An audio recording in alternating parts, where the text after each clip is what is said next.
আলহামদুলিল্লাহ আমাদের কোয়েল পাখিগুলা এখন ডিম দেওয়া শুরু করেছে, যদিও বা সব পাখিগুলো ডিম দিচ্ছে না, তবে কিছু পাখি ডিম দিচ্ছে। আমরা কোয়েল পাখি নিয়েছিলাম মোট 19টা, তার মধ্যে 7টা পুরুষ পাখি হয়েছিল। আমরা 3টা জবাই করে খেয়ে নিয়েছিলাম আর বাকি 4টা পুরুষ পাখি থুয়েছি 12টা মহিলা পাখির জন্য। আর আমি পাখিগুলো নিয়েছিলাম 21 দিন বয়সে, আর প্রায় 55-60 দিন বয়সে গিয়ে আমরা ডিম পাওয়া শুরু করি পাখিগুলোর থেকে। তবে আমি যদি আগে থেকে কোয়েল পাখির ফিডটা খাওয়াতাম তাহলে আরো আগে ডিম পারতো, আর সঠিক ওষুধগুলো খাওয়ালে। আমি এটা না জানার কারণেই মূলত আমাদের পাখিগুলো বেশ কিছুদিন লেট করে ডিম দেওয়া শুরু করেছে। আর আমাদের যে বাজরিকা পাখিগুলো ছিল লুটিনো আর অ্যালবিনো, ওই পাখিটাকেও আমি হাড়ি বেঁধে দিয়েছিলাম। আর হাড়ি দেওয়ার কিছুদিন পরেই এই মহারানী এখন দেখছি 4টা ডিম নিয়ে বসে আছে, যদিও বা আমাদের এই বাজরিকা পাখির একটা পা নাই সাদাটার।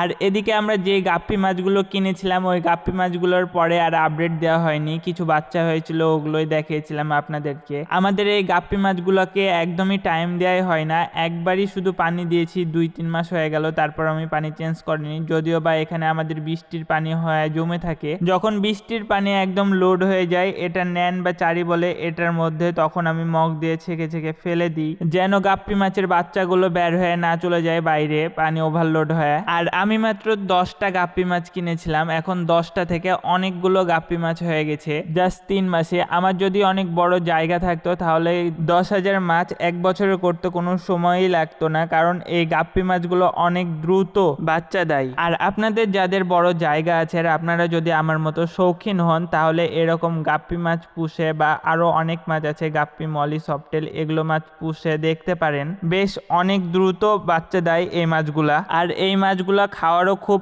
কম খায়, একটা মাছ দিনে 2 থেকে 3টা খাবার খায়, তাহলে এদের পেট ভরে যায়। আর খুব বেশি খাবার দিলে পানি নষ্ট হয়ে যায়, এরা খেতে চায় না, তখন মাছ মারা যায়, পানি গ্যাস হয়, তাই খুব বেশি খাবার না খাওয়ানোই ভালো। আর আমাদের যেই পাখিগুলো আছে এর পরবর্তী ভিডিওতে সব আলাদা আলাদা করে আপডেট দিবনি, সবাই সাথেই থাকুন। আল্লাহ হাফেজ।